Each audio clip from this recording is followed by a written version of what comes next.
Ni aje? Poa. Hapo kwa nani? Kasle. Una talent? Niko na talent ndugu yangu. Ya kupeana mimba.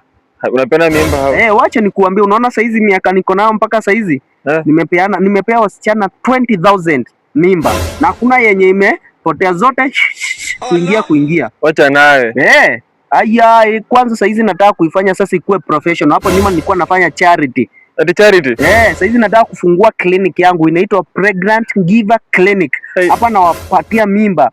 Sijasikia kama hii. Aya, sasa wacha nikuambia advantage ya hii clinic yangu. Unaona, ukileta wife yako pale, nimpe mimba mimi.